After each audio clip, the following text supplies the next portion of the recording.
Hello and welcome to Prospero Teaching's online course. The video will be split into sections, each section followed by a series of questions. It is important that you watch each video section fully before answering the corresponding questions. Once you have finished watching this first video section, confirm you have done so below and click Next to make the questions appear. The aims of this course are to understand the behavioural theory behind the strategies we use, to recognise and explain the importance of proactive classroom management strategies, planning for good behaviour, to describe how to deploy reactive behaviour management strategies effectively, and to apply the strategies learnt to example situations. Here you can see the structure of the course split into 4 sections. Each section is followed by its own questions. So what is classroom management? A well-managed classroom provides an environment in which teaching and learning can thrive. However, a well-managed classroom doesn't just appear out of nowhere. Achieving this takes effort, and the person who is most responsible for creating this is the teacher. This results in the teacher being the most important factor affecting student progress, even in a student-centered approach to learning. If the teacher is ineffective, students will achieve inadequate progress academically because effective teaching and learning cannot take place in a poorly managed classroom. If students are disorderly and disrespectful, with no apparent rules and procedures to guide behaviour, chaos becomes the norm. Teachers struggle to teach, and students most likely learn less than they should do. Why is classroom management so important? A YouGov survey shows that pupils are potentially losing up to an hour of learning each day in English schools because of disruption in classrooms. This is equivalent to 38 days of teaching lost per year. The findings from that survey show that teachers, parents and carers are rightly concerned about the frequent loss of learning time through low-level but persistent disruptive behaviour. The 2015 National Association of Head Teachers Recruitment Survey indicated that many head teachers felt that behaviour management was one of the most significant gaps in new teachers' ability. 70% said that this was the case, placing it in the top 3 concerns that they had about new teachers. The way students behave in school is strongly correlated with their eventual outcomes.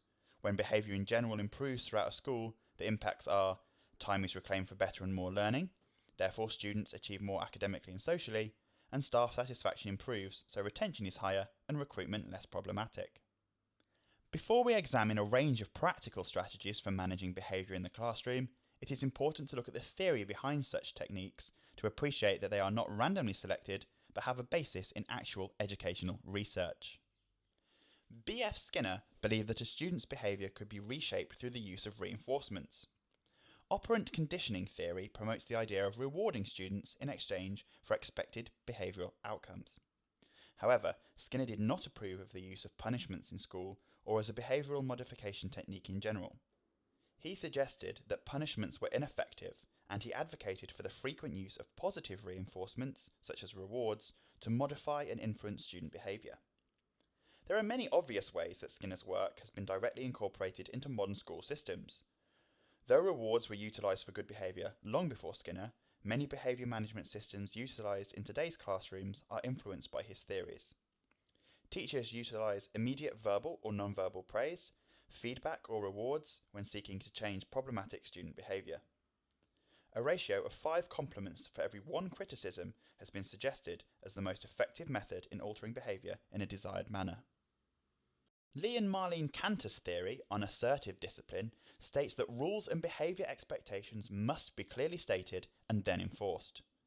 Teachers should inform students about expectations they have as well as rules they have set. Once they inform students, they will closely monitor who follows these guidelines. Teachers are never to threaten students, but to promise fair consequences for improper behaviour. For this model to work, the teacher must use a firm voice and have constant eye contact. This model places responsibility for bad student behaviour on the teacher, and they also agree with Skinner in suggesting that students' positive behaviours should be recognised and encouraged. According to this theory, teachers should be entrusted with the right to teach without any intervention, while students should learn without any interruption. According to his choice theory, Glasser believed that every student should learn how to control their own behaviour. He suggests that almost all behaviour is chosen, and this process encourages students to reflect on their behaviours to make choices on their own. However, students need to know all motivational factors behind their behaviours, meaning teachers are needed to guide students to analyse their own behaviour. Glasser's work impacts learning theory in a variety of ways. Firstly, students can only be self-reflective if their basic needs are satisfied.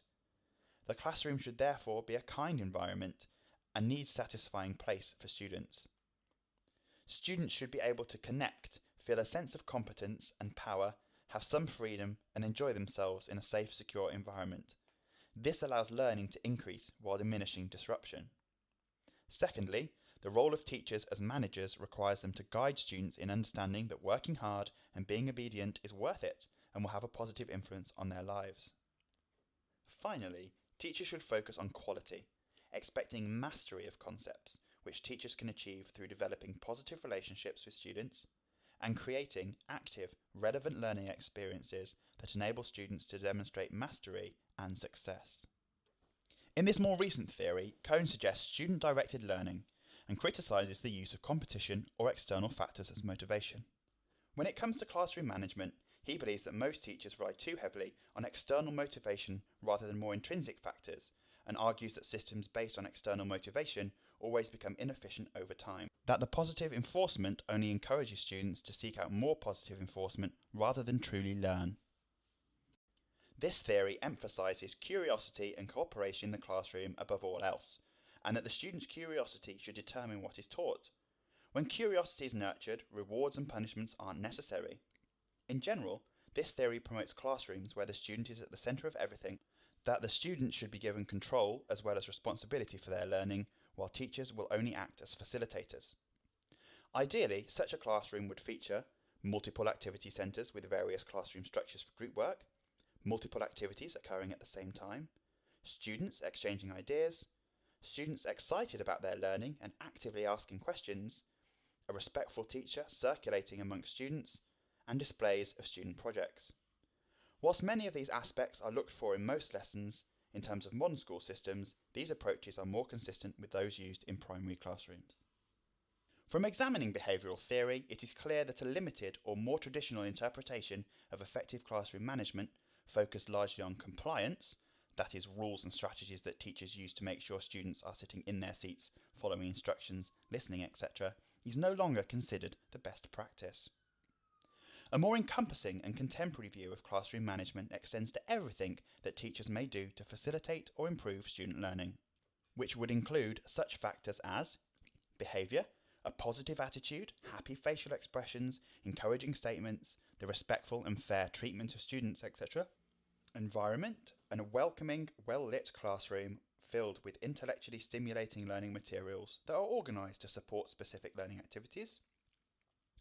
Expectations, the quality of work that teachers expect students to produce, the ways that teachers expect students to behave towards other students, and the agreements that teachers make with the students. Materials, the types of text, equipment, and other learning resources that teachers use.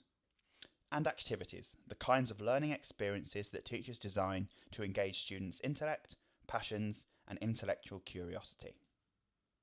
Given that poorly designed lessons, uninteresting learning materials, or unclear expectations, for example, could contribute to greater student disinterest, increased behaviour problems, or unruly and disorganised classes, classroom management cannot be easily separated from all the other decisions that teachers make. In this more encompassing view of classroom management, good teaching and good classroom management become, to some degree, indistinguishable. To summarise the behavioural theory so far, we have looked at the use of positive reinforcement to promote good behaviours, clear expectations and a firm tone to place responsibility on the student, the need to give students a choice to behave correctly, and the need to keep students curious and active in their learning. The more engaged they are, the less opportunities and reasons there are to misbehave. All of these theories underlie the holistic approach now taken to classroom management, where the environments must be safe, the materials appropriate, the activities engaging, and the expectations clear. This is why we tend to use the term classroom management rather than behaviour management.